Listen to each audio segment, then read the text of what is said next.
learners, a good day to you all. Today, I am going to discuss a new genre, prison literature, shedding light on Alan Gratz' novel, Prisoner B 3087. Prison literature has a great impact upon the society. It has its roots in ancient classical literature. A number of post-colonial texts are based on the author's experiences in prison. What is prison literature? Prison literature refers to works written in unwilling confinement, that is, in prison or house arrest. The writing can be about prison or written while in prison. It could be a memoir, fiction, or non-fiction. Prison literature aims at resistance against the oppressive regime. It's an expression of feelings, love or anguish, memory or loss. It's an imaginary flight from the physical chains or the prison walls. It aims at the defiance of charges leveled against the prisoner. What are the notable examples of prison literature?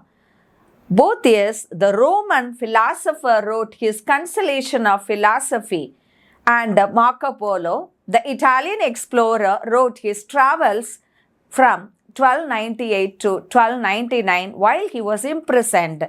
Dante wrote his Divine Comedy in imprisonment. Walter Raleigh, the great English statesman and writer, wrote History of the World between 1603 and 1612.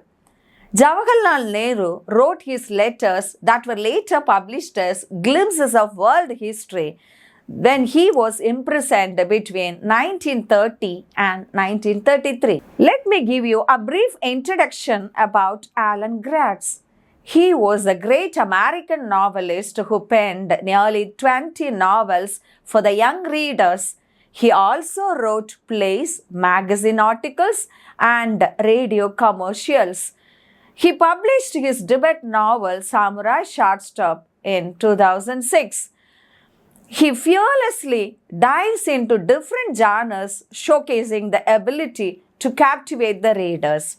What are the themes of his writings? Survival and endurance of will, presenting the background of wars, Holocaust, and disaster. His narratives encourage the readers to think critically and empathetically, fostering a deep understanding of complex issues. He is considered to be New York Times best-selling author who wrote The Refugee, Project 1065, and Prisoner B 3087. This slide shows you all the novels written by Alan Gratz. Let me give you the historical background of the novel. Hitler and the Nazi regime set up concentration camps during World War II to carry out the plan of genocide. He eradicated Jews and other undesirables like homosexuals and the disabled people. The Holocaust era began in January 1933. The Germans started mass transports from the ghettos of Poland to the concentration camps. Who are the victims of the Holocaust? The sick, the old, and the weak, and the very young people became the victims. Poland was one of the first nations to experience the violence of Holocaust. At Auschwitz, a great concentration camp, more than 2 million people were murdered. The Soviet troops liberated the camps in Jan 1945. Let me give you a brief introduction to the novel Prisoner B 3087. This novel is based on the true story of Jack Gruner. Janek Gruner was the protagonist of the novel, and he was a Polish boy who came to Nazi camps during Hitler's years of conquest. He spent nearly 6 years in enforced slavery. The Jews were quickly separated into ghettos, including Krakow, that is in Poland, where Janek lived. His survival was in question from one moment to another. Alan Gratz' writing is compelling as he shows how the Polish Jews lost one freedom after another. Janek Gruner lost everyone in his family. Being the sole survivor of the family, he has the determination to live. His life is a testament to the human will to survive and triumph. Determination and luck is one of the major themes of the novel. Janek Gruner was a Jewish boy from Poland who, against all odds, survives the Krakow ghettos and 10 different concentration camps during the Holocaust between 1939 and 1945. The Nazis attempted to eliminate the Jewish people, which resulted in the deaths of 90% of Poland's Jewish population and 6 million Jews across Europe.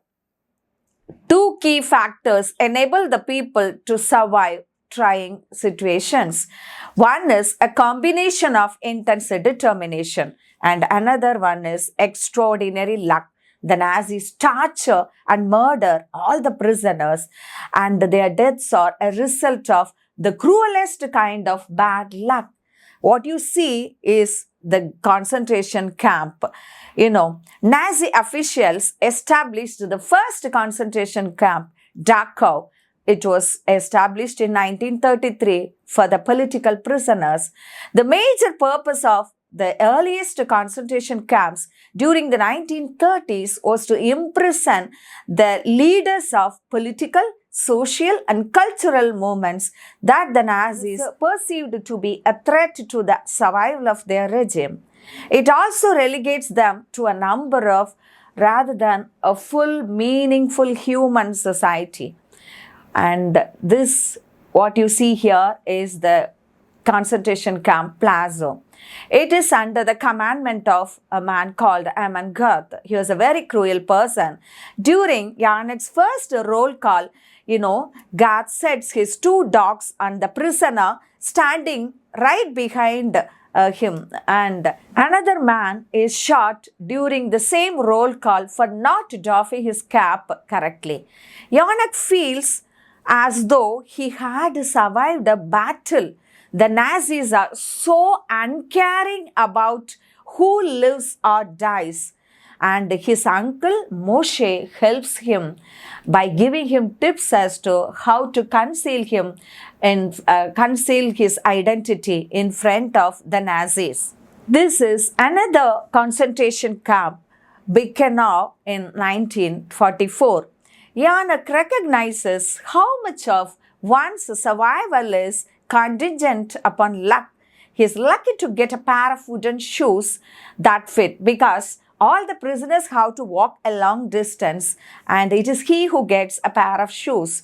Without this luck, he should not have been able to survive two subsequent death marches.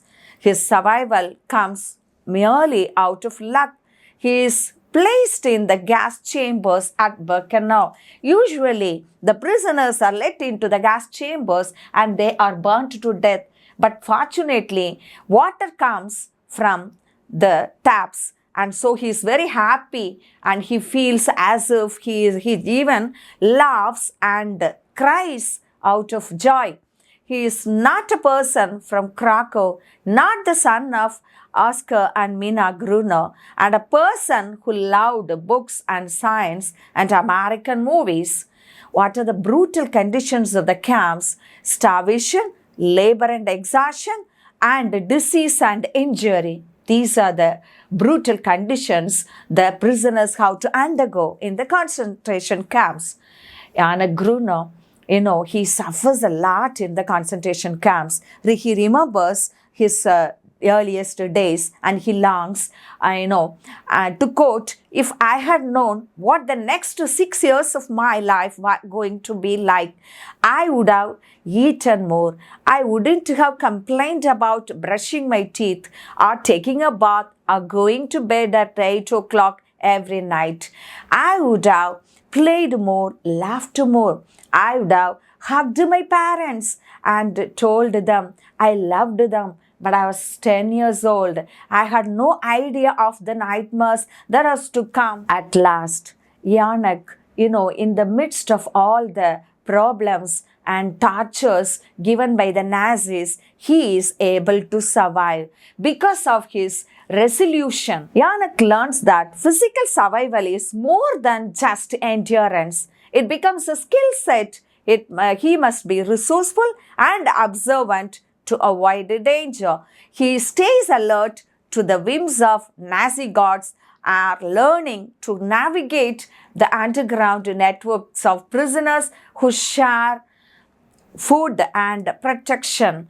When the Americans arrived to liberate in Dhaka in the year 1945, Yanak falls to his knees and weeps. He is very happy and he is able to survive because of his strong will.